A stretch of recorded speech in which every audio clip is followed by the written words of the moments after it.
Hello everyone, कैसे हो आप सभी लोग। Myself Nikhil Raj Purohit and I welcome you to physics by Nikhil Raj. जैसा कि मैंने लास्ट लेक्चर में आपके साथ डिस्कस किया था कि सीएसआईआर नेट प्रिपरेशन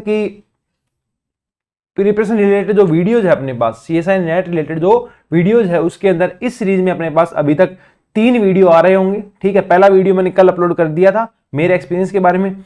इस वीडियो के अंदर, इस पर्टिकुलर वीडियो के अंदर हम डिस्कस करने वाले हैं point to point preparation strategy for CSI NET JRF GATE TIFR BARC JEST, जितने भी आपके एग्जाम होने वाले हैं अभी। जैसे कि नेट का एग्जाम आपका दिसंबर में है और टिफर का एग्जाम भी दिसंबर में होगा, गैट का एग्जाम आपका फरवरी में आएगा, जेस्ट का एग्जाम आपके पास मार्च में आएगा, बारक का आएगा अप्रैल के अंदर, और इसके अलावा फिर से आपके पास जून के अंदर फिर से आपके पास नेट का एग्जाम आ जाएगा।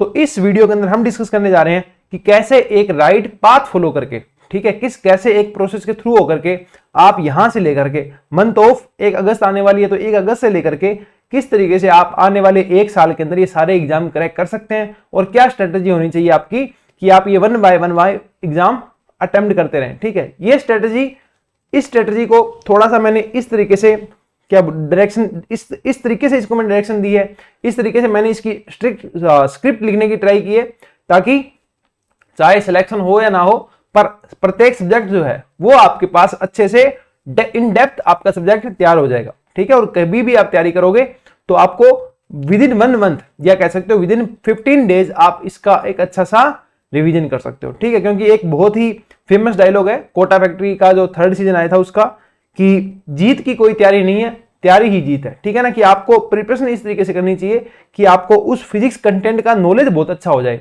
उस कंटेंट को आप कहीं भी यूज कर सकें। मान लो किसी का नेट जेआरएफ नहीं होता है तो 12 के एग्जाम होते हैं, अदर बहुत सारे एग्जाम होते हैं, और नेट के अलावा कौन से ऑप्शन है वो जो वीडियो है वो कल अपलोड हो रही होगी, है ना। इस सीरीज की वो 3rd वीडियो रहेगी।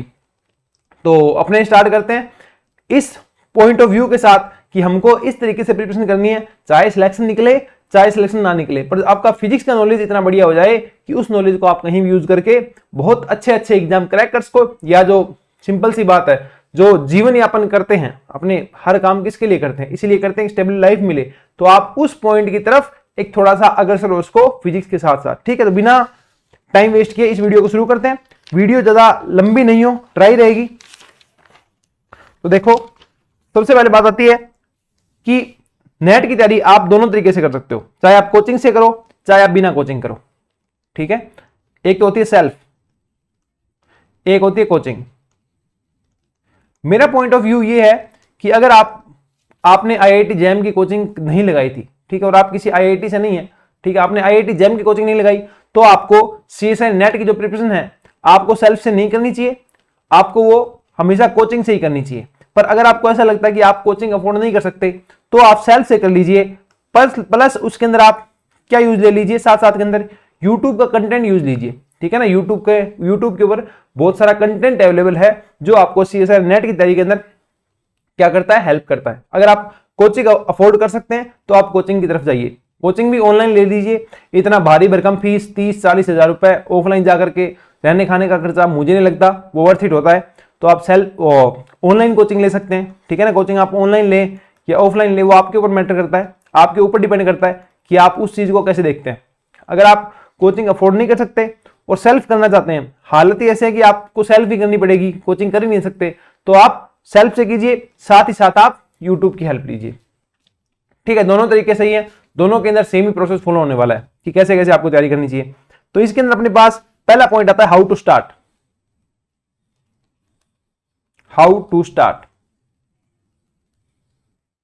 कि आपको शुरू कैसे करना चाहिए। शुरू करने का तरीका मेरे अकॉर्डिंग ये होना चाहिए कि आप 1 बाय 1 प्रत्येक सब्जेक्ट उठाओ। जैसे कि हमने जब स्टार्ट किया था, मैं थोड़ा सा उस तरीके से बताता हूं। चलो मेन सब्जेक्ट की बात करते हैं। पहले क्वांटम मैकेनिक्स हो गया, ईडी हो गया, ये जो मेन सब्जेक्ट हैं, बड़े बड़े सब्जेक्ट हैं, आप इनको स्टार्ट करें। क्वांटम मैकेनिक्स, ईडी और सीएम आपके पास, इसके अलावा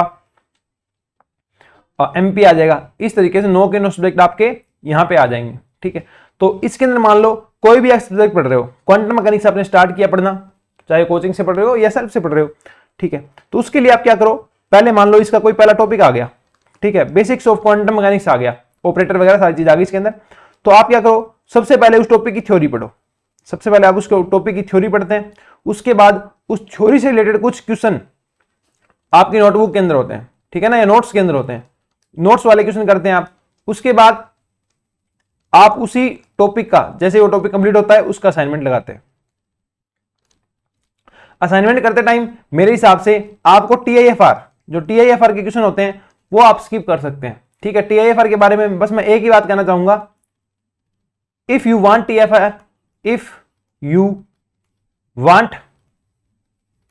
TIFR, सोल्व TIFR। ठीक है ना, कि अगर आपको TIFR में जाना है, Tata institute of fundamental research में जाना है, तो आप TIFR के PYQ करें। अगर आपको वहां नहीं जाना, आपको ऐसा लगता है कि नेट गेट बारक ये जेस्ट एग्जाम मेरे लिए सफिशिएंट रहेंगे, इनफ रहेंगे, तो आप टिफर के क्वेश्चन एक बार स्किप भी कर सकते हैं। और स्टार्टिंग के अंदर मुझे ऐसा लगता है आपको टिफर के क्वेश्चन एक बार जो थोड़े से टफ लगे आपको एक बार स्किप कर देने चाहिए। तो इन्हें करना कब है, वो इस वीडियो में हम आगे डिस्कस करेंगे। टिफर के एग्जाम की जब बात करेंगे उस टाइम डिस्कस करेंगे कि जो आपने टिफर के क्वेश्चन स्किप किए थे असाइनमेंट के अंदर, उनको आपको कब सोल्व करना है। ठीक है, तो आप सारे असाइनमेंट करते हैं। उसके बाद आप क्लास टेस्ट अटेम्प्ट करते हैं। क्लास टेस्ट आपका सेल्फ तैयारी करते हो आप, तो क्लास टेस्ट की जगह टेलीग्राम के ऊपर बहुत सारे टेस्ट अवेलेबल हैं PDF के रूप में, तरीके से आप उनको अटेम्प्ट कर सकते हैं। ठीक है, क्लास टेस्ट देते हैं। उसके बाद इस तरीके से आपका कंप्लीट सब्जेक्ट क्या हो जाता है, कंप्लीट हो जाता है। आपने एक सब्जेक्ट कंप्लीट कर दिया, अब क्या कीजिए, आप इसका पार्ट टेस्ट दे दीजिए। पार्ट वाइज टेस्ट होगा प्रत्येक एक कंप्लीट सब्जेक्ट का। ठीक है, बहुत सारे टेस्ट अवेलेबल हैं, आप दे सकते हैं। किसी भी कोचिंग से टेस्ट सीरीज दे सकते हैं। और टेस्ट सीरीज मुझे ऐसा लगता है नेट की टेस्ट सीरीज हमेशा वर्थ ही होती है। क्यों? क्योंकि नेट का एग्जाम ऐसा है जिनके ऊपर कोचिंग सबसे ज्यादा मेहनत करती है। ठीक है ना, क्योंकि नेट के अंदर नंबर ऑफ स्टूडेंट ज्यादा है, तो demand and supply, number of student ज्यादा है तो वहां स्टाफ भी ज्यादा होगा, स्टाफ ज्यादा होगा तो मेहनत ज्यादा होगी, मेहनत ज्यादा होगी तो कंटेंट अच्छा निकल के आएगा। तो आपको इस तरीके से थ्योरी, उसके बाद उसके क्वेश्चन, उसके बाद उसका असाइनमेंट, उसके बाद क्लास टेस्ट और उसके बाद पार्ट वाइज टेस्ट, इस तरीके से आप एक सब्जेक्ट पूरा करें। आप कहीं भी बुक की हेल्प कहीं नहीं लें। ठीक है ना, आपको बुक यूज ही नहीं करनी है तैयारी के अंदर। अगर आप चाहते हैं आप विद इन 7 to 8 मंथ अपना सब्जेक्ट कंप्लीट कर लें, जो आपके 9 सब्जेक्ट होते हैं, क्वांटम हो गया, ED हो गया, CM हो गया, MP हो गया, AMP हो गया, न्यूक्लियर एंड पार्टिकल फिजिक्स हो गया, और सॉलिड स्टेट हो गया, स्टेट थर्मो हो गया, इस तरीके से और भी कुछ सब्जेक्ट है। तो बुक की आपको बिल्कुल हेल्प नहीं लेनी है। आप जो कोचिंग का जहां से कोचिंग ले रहे हो उन पे बिलीव कीजिए कि वो आपको बहुत अच्छा कंटेंट प्रोवाइड कर रहे हैं। और मेरे अकॉर्डिंग हर टीचर अपने आप में बेस्ट पढ़ाता है। ठीक है ना, वो चाहता है उसका स्टूडेंट बहुत आगे जाए। ठीक है, तो अपने टीचर पे, अपने मेंटर पे विश्वास कीजिए और बुक से थोड़ा दूर रहिए। ऐसा नहीं है कि आपको बुक यूज नहीं करनी, जो वो कंटेंट आपको प्रोवाइड करवा रहे हैं उसके अंदर उन्होंने वो ऑलरेडी बुक पढ़ रखी है, उन्होंने ऑलरेडी उस बुक को इंक्लूड कर रखा है, तो उस बुक पे जाकर के आपको टाइम वेस्ट करने की जरूरत नहीं है। इस तरीके से आप एक सब्जेक्ट कंप्लीट करेंगे और इसी तरीके से आप सारे सब्जेक्ट करते जाएंगे ना। इस तरीके से मैं मान लेता हूं कि आप ऑल सब्जेक्ट कंप्लीट करते जा रहे हैं। ठीक है, वही चीज सेम टू सेम, इस चीज को रिपीट करने का कोई सेंस नहीं है। थ्योरी प्लस क्वेश्चन नोट्स वाले, उसके बाद असाइनमेंट, उसके बाद क्लास नोट्स, और इस तरीके से आपके TFI स्किप कर देना और आप क्या हो जाएगा, एक सब्जेक्ट कंप्लीट हो जाएगा। पार्ट टेस्ट, यही करते करते आप 9 के 9 सब्जेक्ट कंप्लीट करते हो। अब बात आती है, क्या 9 के 9 सब्जेक्ट कंप्लीट करने जरूरी है? Mandatory to complete all 9 subject. क्या आपको पूरे के पूरे 9 सब्जेक्ट तैयार करने जरूरी है? मेरा मानना है कि आप 7 सब्जेक्ट तो कंप्लीट तैयार कीजिए, प्लस जो 8th और 9th सब्जेक्ट आपका बचता है उसके अंदर आप हाफ पार्ट तैयार कर लीजिए। हाफ पार्ट करने का मतलब सिर्फ इजी पोर्शन जो है वो आप तैयार कर लीजिए। मैंने सॉलिड और जो इलेक्ट्रॉनिक्स है उसका इजी पार्ट तैयार किया था। इजी पार्ट करने का मतलब MCQ, MCQ करने का मतलब PYQ प्लस फॉर्मूला शीट, ये चीज इतनी आप प्रिपेयर जब मैंने किया था तो इनसे मेरे more than half question solve हो जाते थे, सॉलिड के और इलेक्ट्रॉनिक्स के। उसके बाद मैंने वो प्रिपेयर कर लिया था। तो अगर आपके पास टाइम बचता है तो आप सॉलिड और इलेक्ट्रॉनिक्स को भी अच्छे से तैयार करें। ठीक है ना, क्योंकि अब पेपर का लेवल अच्छा आ रहा है। जब मैंने नेट का एग्जाम दिया था, नेट 2022 मैंने जब क्वालिफाई किया था, ठीक है, आपका लगभग ये फैब के अंदर एग्जाम हुआ था, तब भी पेपर का लेवल बहुत अच्छा आने लग चुका था। ठीक है ना, तो आपको कोई भी सब्जेक्ट स्किप नहीं करना। If you have sufficient time तो आप 9 के 9 सब्जेक्ट इस तरीके से तैयार कीजिए। ठीक है, साइड, अब सुनिए, साइड के अंदर आपको क्या करना पड़ेगा, जीए को आप स्किप नहीं कर सकते। जनरल एप्टीट्यूड का जो पार्ट है उसको आप स्किप नहीं कर सकते। देखो लगभग कट ऑफ मान के चलो आजकल जाती है 80 जाएगी या मान लो 90 जाएगी, उसमें से जनरल एप्टीट्यूड का पार्ट कितना आता है 30 नंबर का।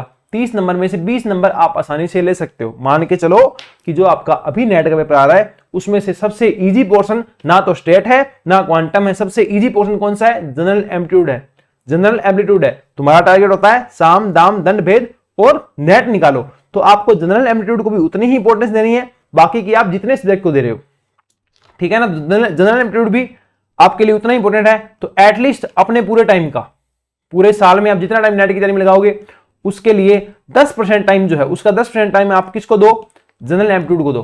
जनरल एप्टीट्यूड पता कैसे चलेगा? क्या पढ़ना है? पीवाईक्यू सोल्व करो, पीवाईक्यू सोल्व करो और उनके आसपास के सारे क्वेश्चन पढ़ो। ऐसे ही गेट के अंदर आपके पास 15 मार्क्स का जनरल एप्टीट्यूड आता है। कितने का? 15 नंबर का आपके पास जनरल एप्टीट्यूड आता है। गेट की कट ऑफ जाती है लगभग 30 या 25 भी जाती है। अच्छी रैंक के लिए आपको 50 प्लस मार्क्स चाहिए, 50 मार्क्स मान लो, इतने मार्क्स चाहिए। तो 50 में से 15 तो यहीं आ गए, ठीक है ना। जनरल एप्टीट्यूड बहुत इंपॉर्टेंट पार्ट है, इसे कभी भी स्किप नहीं करना, ठीक है। उसके बाद हम कहां थे? हम थे सारे सब्जेक्ट कंप्लीट करने हैं क्या? हाँ कर लीजिए, अगर टाइम है तो आप सारे सब्जेक्ट कंप्लीट कीजिए, अगर टाइम नहीं है तो फिर 2 सब्जेक्ट आप ऐसे कंप्लीट कर सकते हैं, ठीक है। एक पॉइंट यहां पे और आता है, शॉर्ट नोट्स कब बनाने। जब आपने यहां पर असाइनमेंट कंप्लीट कर लिए, जब आपने असाइनमेंट यहां पे कंप्लीट कर चुके हो आप, तब आपको क्या बनाना है? यहां पे शॉर्ट नोट्स बनाने, ठीक है ना।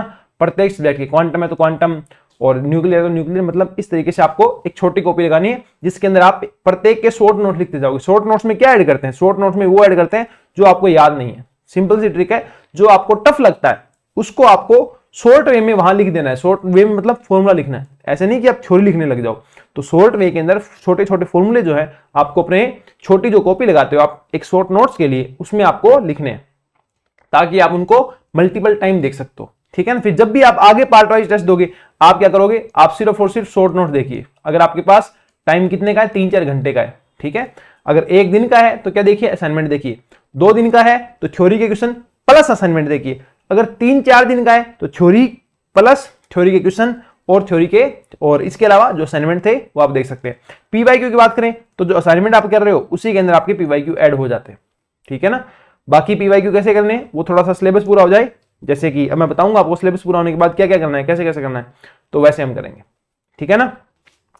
तो इस तरीके से यहां तक आपने क्या कर लिया? जनरल एप्टीट्यूड कर लिया, सारे सब्जेक्ट कंप्लीट कर दिए। अब यहां एक क्वेश्चन आता है, होता क्या है कि हमारे तैयारी के बीच में एग्जाम आ जाता है, कोई भी तैयारी के बीच में एग्जाम आ जाता है।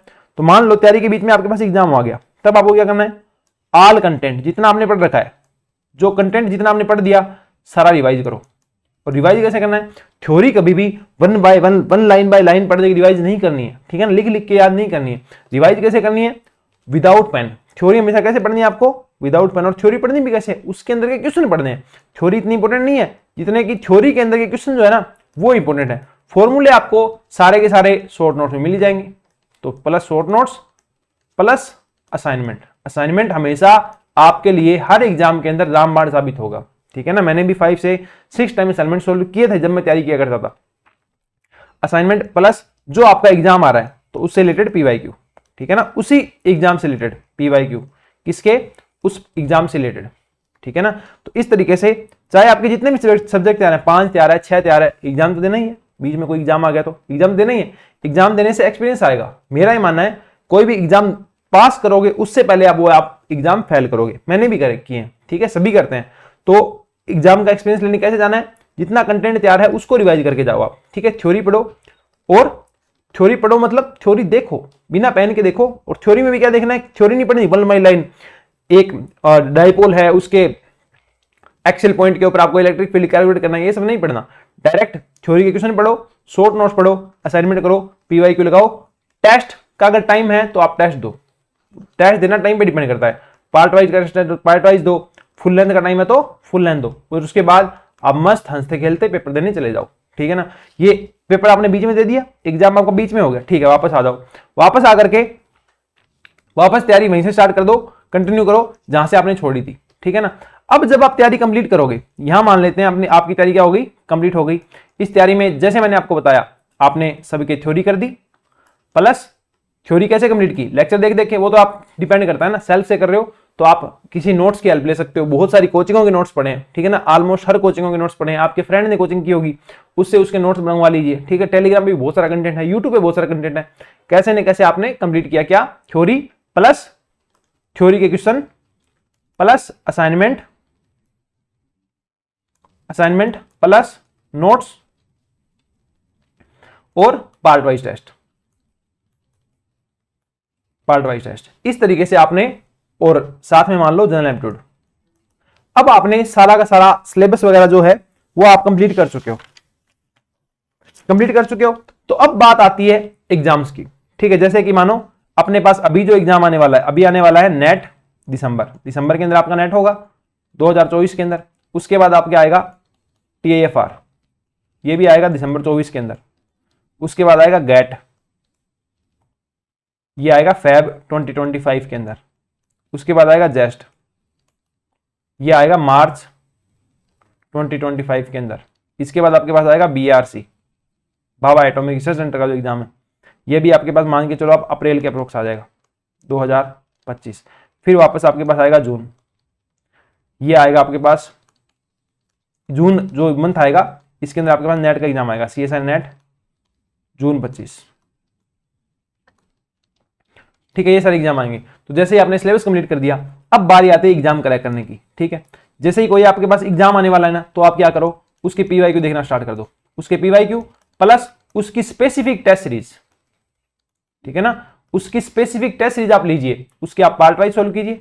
पार्ट वाइज सोल्व करने से पहले आप रिवाइज कीजिए। कैसे? शॉर्ट नोट से रिवाइज कर सकते हो आप, थ्योरी नहीं पढ़नी, थ्योरी के क्वेश्चन रिवाइज कर सकते हो, और जो आपके पास असाइनमेंट है वो आप रिवाइज कर सकते हो। ठीक है, डिपेंड करता है टाइम कितना है, समझ रहे हो ना। ये टाइम वाला मैं बताऊं, मान लो इफ यू हैव 1 डे, तो आपको क्या करना है, शॉर्ट नोट्स, और मान लो 3 से 4 घंटे ही आपके पास, तो आपको क्या करना है, शॉर्ट नोट्स। ठीक है, एक दिन है पूरा, 1 डे है, तो short notes plus assignment, short notes plus PYQ। एक दिन है तो ठीक है, PYQ 2 दिन है तो किसी सब्जेक्ट के लिए short notes plus PYQ plus assignment. 3 दिन है तो short notes plus PYQ plus PYQ किसके, उस स्पेसिफिक एग्जाम के। ये स्ट्रेटजी चल रही है अभी वाली, right just before the exam. ठीक है, एग्जाम के जस्ट पहले असाइनमेंट कीजिए, प्लस आप थ्योरी के क्या कर लीजिए, क्वेश्चन कर लीजिए। बस 3 दिन से ज्यादा आपको किसी पेपर के लिए मिलेंगे नहीं, क्योंकि 9 30 27 तो लगभग 1 महीना आपको रिवीजन के लिए यहां मिल रहा है। ठीक है ना, एग्जाम से पहले मिल रहा है। तो नेट के लिए आपने क्या किया, नेट के लिए आपने शॉर्ट नोट पढ़े, PYQ पढ़े, असाइनमेंट पढ़े, और थ्योरी के अंदर जो क्वेश्चन थे वो कर लिए, और पार्ट वाइज टेस्ट अटेम्प्ट कर लिया। इसके बाद आपने क्या किया, पार्ट वाइज टेस्ट अटेम्प्ट किया, पार्ट वाइज करने के बाद आपने फुल लेंथ अटेम्प्ट कर लिया। ठीक है, हमेशा ट्राई करो पार्ट वाइज कम दो, मतलब एक पार्ट वाइज काफी है, उसके बाद आ जाओ फुल लेंथ पे, क्योंकि तुम्हारा जो दिमाग होगा वो फुल लेंथ से इस प्रकार एडजस्ट हो जाता है कि तुम्हें 9 सब्जेक्ट को एक साथ कैसे हैंडल करना है। आप जब भी पार्ट वाइज टेस्ट अटेम्प्ट करते हो तो आपका दिमाग थोड़ा सा इस तरीके से अग्रसर होता है, आगे बढ़ता है कि मुझे जैसे क्वांटम का आपने पार्ट वाइज दिया, तो आपके दिमाग को लगेगा क्वांटम मुझे अच्छे से आती है, पर मैंने ईडी नहीं दी तो मुझे ईडी का क्वेश्चन नहीं आएंगे। या आपने ईडी का टेस्ट अटेम्प्ट कर लिया तो आपको लगेगा कि मुझे न्यूक्लियर और पार्टिकल नहीं आती। इसलिए पार्ट वाइज हमेशा 1 से 2 ही लगाओ, एक पार्ट वाइज लगा लो, बड़ा है तो, छोटा है तो 2 पार्ट वाइज लगा लो। ठीक है, फुल लेंथ लगाओ मैक्सिमम। हर एग्जाम से पहले एटलीस्ट आपको 5 फुल लेंथ अटेम्प्ट करनी चाहिए। जब मैंने एग्जाम क्रैक किया था तो आई थिंक मैं कहूं तो मैं ज्यादा नहीं ना तो कम से कम 20 फुल लेंथ अटेम्प्ट कर चुका था, अलग अलग कोचिंगों के जितने मेरे को अवेलेबल हो पाते थे, मैं सारे फुल लेंथ अटेम्प्ट करता था। ठीक है ना, रिवाइज भी जब भी करो, रिवाइज के लिए मैं एक अलग से वीडियो लेके आऊंगा कि आपको चीजें रिवाइज कैसे करनी चाहिए, चाहे वो PGT एग्जाम हो, चाहे वो आपको CSI नेट का एग्जाम हो, इनमें आपको रिवीजन कैसे करना है जब भी आप करोगे। तो फुल लेंथ दिए और इस तरीके से आपकी तैयारी कंप्लीट हुई। अब आप जाके दोगे नेट का एग्जाम।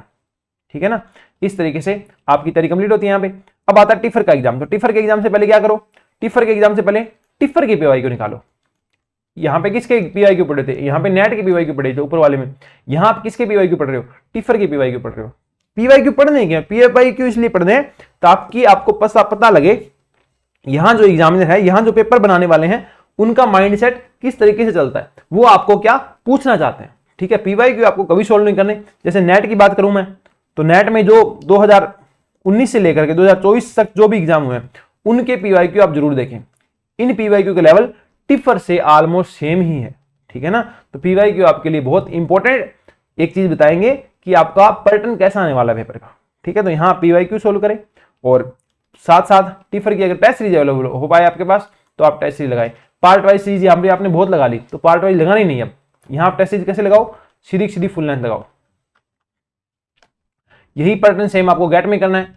गेट की पीवाईक्यू एग्जाम से पहले उसके स्पेसिफिक पीवाईक्यू देखने बहुत जरूरी है। मान लो आपने तैयारी के अंदर पीवाईक्यू कर लिए थे सारे एक साथ, फिर भी एग्जाम से जस्ट पहले आप उस सब्जेक्ट के स्पेसिफिक पीवाईक्यू देखें, ताकि जैसे आप गेट का एग्जाम देने जा रहे हो तो आपका माइंडसेट गेट के क्वेश्चन के हिसाब से हो, ना कि टिफर के क्वेश्चन के हिसाब से। ये आप ध्यान रखना, टिफर का क्वेश्चन ज्यादा टाइम टेकिंग है, गेट का क्वेश्चन कम टाइम टेकिंग है। गेट के अंदर क्वेश्चन नंबर ऑफ क्वेश्चन ज्यादा आएंगे, टिफर के अंदर नंबर ऑफ क्वेश्चन कम आएंगे, ठीक है ना। पीवाईक्यू और टाइमिंग आपके लिए बहुत मैटर करती है, ये बताने की जरूरत नहीं है। जब आप टेस्ट सीरीज दे रहे हो उससे पहले आपको शॉर्ट नोट्स देखने, ठीक है।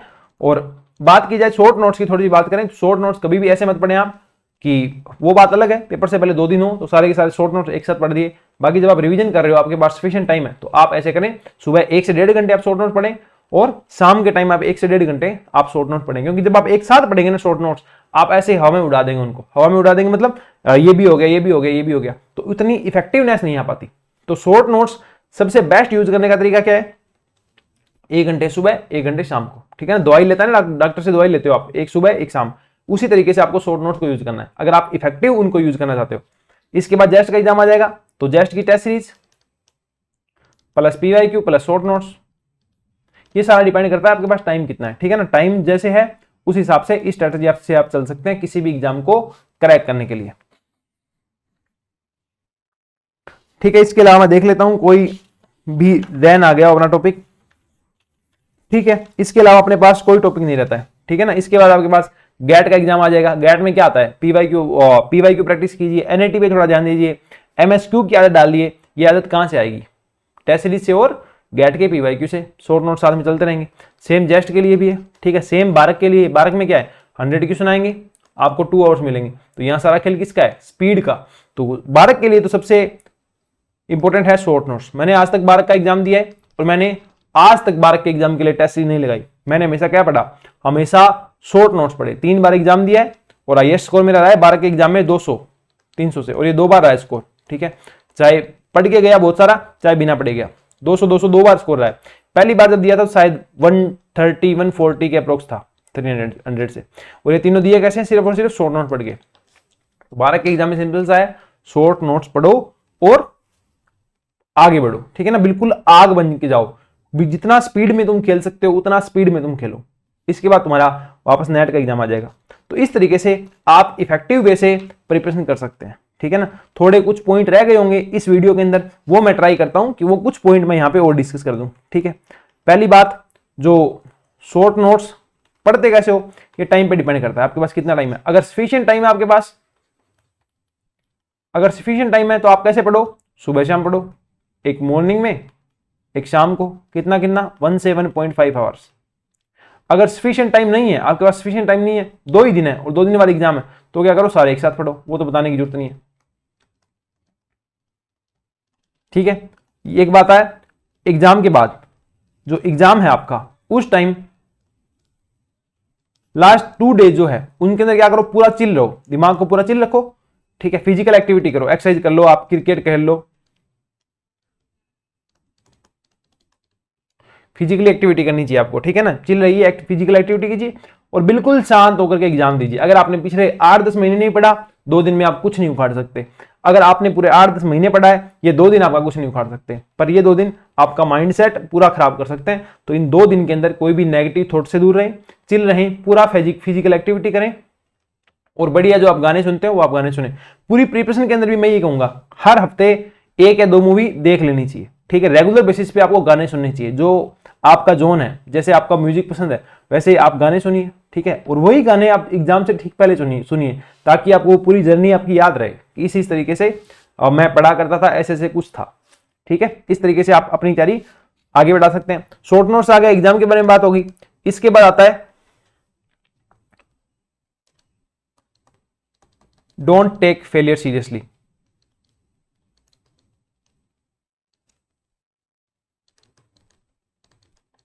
कोई भी एग्जाम आप फेल करते हो, ठीक है ना, सब कहेंगे, आपके दोस्त भी कहेंगे, आपके घर वाले भी कहेंगे, ठीक है, एग्जाम फेल कैसे हो रहे हैं। कोई भी एग्जाम पास करने से पहले आप हमेशा वो एग्जाम फेल करोगे, मेरी ये लाइन हमेशा याद रखना, ठीक है ना। मैंने भी किए हैं, मैंने भी अप्रोक्सीमेट 20-25 के अप्रोक्स एग्जाम फेल भी किए हैं, ठीक है ना। कुछ पास किए हैं तो इतने फेल भी किए हैं, तो सबके साथ होता है। तो ऐसा नहीं है कि आपको उसको बहुत सीरियसली लेना है, ठीक है ना। और CSI नेट का एग्जाम जैसे कि आपको पता है लीक भी हो जाते हैं, नीट का एग्जाम भी लीक हो रहा था, पता नहीं क्या क्या होता रहता है। तो आपको कभी भी एक एग्जाम को लेकर बैठे नहीं रहना है, ठीक है ना। ये आपको कंटिन्यू, आपके सामने 6-7 एग्जाम आने वाले हैं, तो इनकी आप जब भी प्रिपरेशन करो तो आपके दिमाग में सारे एग्जाम होने चाहिए कि मैं ये सारे एग्जाम ऐसे ऐसे देने वाला हूं, ठीक है। और भी CSI नेट के अलावा क्या क्या ऑप्शन बचते हैं, इसका एक सेपरेट वीडियो आएगा, अगला आ जाएगा, उससे अगला आ जाएगा, वो आप जरूर देख लेना, ठीक है ना। जो CSI नेट की सीरीज के जो वीडियो चल रहे हैं, 3 से 4 वीडियो में कंटिन्यू डालने वाला हूँ CSI नेट के स्टूडेंट्स के लिए, तो वो आप जरूर वॉच आउट करना, ठीक है। इसके अलावा कोई पॉइंट मेरे अकॉर्डिंग नहीं रह जाता। हमने पूरी तैयारी की बात कर ली, आपको स्टार्ट कैसे करना है, आपको चीजें फिनिश कैसे करनी है, ठीक है। और इसके अलावा अब एक और 2 वीडियो अपने पास मेन बचते हैं। पहला वीडियो बचता है, सबसे मेन वीडियो अभी बचता है, जो वीडियो आने वाला रूडेस्ट एवर होगा, रूडेस्ट एवर वीडियो होगा। रूडेस्ट क्यों कहा, उसको मैंने सबसे मतलब खरी खोटी सुनाई जाएगी आपको। क्यों सुनाई जाएगी, रीजन क्या है, देखो CSI नेट एग्जाम क्या इतना बड़ा एग्जाम है कि आप पूरी की पूरी जिंदगी उसके पे दाव लगा दो, 3-3, 4-4 साल तक उसकी तैयारी करते हो और आगे कुछ भी नहीं करो, ठीक है। क्या इतना वर्थी एग्जाम ये है, क्या इतनी सीरियस एग्जाम ये हो रहा है, क्या इतनी पार्शलिटी इसमें नहीं होती कि हार्डवर्किंग बच्चों को उनका जो बेनिफिट है, उनका जो रिवार्ड है, मेहनत का जो फल है वो मिल रहा है, इसकी बात की जाएगी। नेट के अलावा क्या क्या ऑप्शन है, ठीक है। और बाकी जितने भी गवर्नमेंट एग्जाम होते हैं फिजिक्स से रिलेटेड, उनकी भी अपने थोड़ी से बात करेंगे अगले लेक्चर के अंदर। इनकी आपको लिंक कहाँ मिलेंगे, जब भी आप ये देखना चाहो कि एग्जाम हो रहे हैं या ये वैकेंसी आई है, ये वैकेंसी आई है, ये वैकेंसी आई है, तो इनके आपको पता कैसे चलेगा, अपडेट कैसे रहेगा। क्या आप सारा दिन कंप्यूटर पर बैठे रहें कि इस पे वैकेंसी आई है, इस पे वैकेंसी आई है। इन सारे पॉइंट के ऊपर हमने बात करने वाले हैं नेक्स्ट लेक्चर के अंदर, नेक्स्ट वीडियो के अंदर। इस वीडियो के अंदर अपना लक्ष्य इतना ही था कि आपको तैयारी कैसे करनी है, वो मैंने थोड़ा सा शेयर किया है। कौन सी चीज इंपॉर्टेंट होने वाली है, कोई भी सब्जेक्ट नहीं छोड़ना, जनरल एप्टीट्यूड तो बिल्कुल नहीं छोड़ना, ठीक है। चाहे कोचिंग से करो चाहे सेल्फ से करो, तरीका आपको यही फॉलो करना चाहिए, ठीक है ना। ये बाकी मेरा एक्सपीरियंस है, मैं अपने एक्सपीरियंस के बिहाफ पे बता रहा हूँ। जिन बच्चों को मैंने गाइड किया है CSI नेट के लिए, किसी भी एग्जाम के लिए, तो उनको मैंने हमेशा यही स्ट्रेटजी बताई है, ठीक है। वो थोड़ा सा मैंने अपने एक्सपीरियंस के बिहाफ पे शेयर किया है। आपको थोड़ा इसमें मॉडिफाई करना हो तो आप इसमें मॉडिफाई कर सकते हैं, ठीक है। तो इस वीडियो में इतना ही, मिलते हैं नेक्स्ट वीडियो के अंदर। तब तक के लिए thank you, take care, bye bye. देखते रहिए फिजिक्स बाय निखिल राज, और इस चैनल को शेयर कीजिए, सब्सक्राइब कीजिए। आगे वाले 2 वीडियो या 1 वीडियो CSI नेट एस्पिरेंट के लिए सबसे इंपॉर्टेंट होने वाले हैं। ये वीडियो और पीछे वाला वीडियो इतना इंपॉर्टेंट नहीं था जितना कि आगे वाला वीडियो अपलोड होगा। उसमें सीधी बात होगी, क्या CSI नेट इतना वर्ती है कि आप उसके ऊपर 2 से 3 साल लगा देते हैं और बाकी सारे एग्जाम छोड़ के सिर्फ इसी एग्जाम के पीछे भागते हैं। और मेरा जो फ्रेंड सर्कल था, उनके क्या क्या एक्सपीरियंस रहे, थोड़ी सी 2-2 मिनट की बात उन पे भी होगी। जब भी मैं आपको कोई बात शेयर करता हूं तो वो सिर्फ मेरे अकेले का एक्सपीरियंस नहीं है। जब मैंने तैयारी की तो मैं कम से कम 50 लोगों के कॉन्टैक्ट में था जो CSI नेट की तैयारी कर रहे थे। उनके क्या क्या एक्सपीरियंस रहे, किसी के क्या फेलियर रहे, किसी की क्या सक्सेस रही, कोई बार्क में पहुंचा, कोई टिफर में पहुंचा, और किसी का एग्जाम निकला ही नहीं, फिर भी वो उन्होंने लाइफ में बहुत अच्छा किया, ठीक है। तो उन सबके एक्सपीरियंस के बिहाफ पे मैं आपको गाइड करने की ट्राई करता हूं। और इस वीडियो के नीचे आप ये भी बता सकते हैं आपको किस इंटरव्यू से रिलेटेड गाइडेंस चाहिए। जैसे कि मेरे फ्रेंड्स बारक में भी है, टिफर में भी है, IITs में भी है, और बारक के अंदर स्टाइपेंडरी ट्रेनिंग पे भी है, और एक पोस्ट और होती है टेक्निकल ऑफिसर की पोस्ट पे भी है, RPSC के अंदर भी लगे हुए हैं, असिस्टेंट प्रोफेसर भी लगे हुए हैं। तो किसी भी एग्जाम की आपको गाइडेंस चाहिए या आपको इंटरव्यू टाइप, मतलब कि सर कोई ऐसा बंदा हो जिसने ये एग्जाम क्रैक किया हो, जैसे कि बारक का एग्जाम क्रैक किया हो, बारक का इंटरव्यू देके फिलहाल बारक के अंदर काम कर रहे हो, ठीक है, तो उनके इंटरव्यू आपको चाहिए तो आप मुझे कमेंट सेक्शन में बता सकते हैं। मैं ट्राई करूंगा कि मैं उनके इंटरव्यू अरेंज कर पाऊँ, ठीक है ना। चाहे वो स्टूडेंट्स PRL अहमदाबाद के हो, चाहे IPR के हो, चाहे आपके नाइजर के हो, चाहे IIT के हो, चाहे टिफर के हो, ठीक है, चाहे IIT दिल्ली के हो, चाहे IIT दिल्ली के MTech हो, हर जगह अपना फ्रेंड सर्कल है। तो आपको कहीं भी गाइडेंस वीडियो चाहिए कि सर इससे रिलेटेड गाइडेंस वीडियो आप ले आइए, तो आप कमेंट डाउन करके हमें बता देंगे, तो हम पूरा ट्राई करेंगे कि हम आपको सपोर्ट कर पाए, ठीक है। तो बाय बाय, बने रहिए फिजिक्स बाय निखिल राज के साथ, बाय।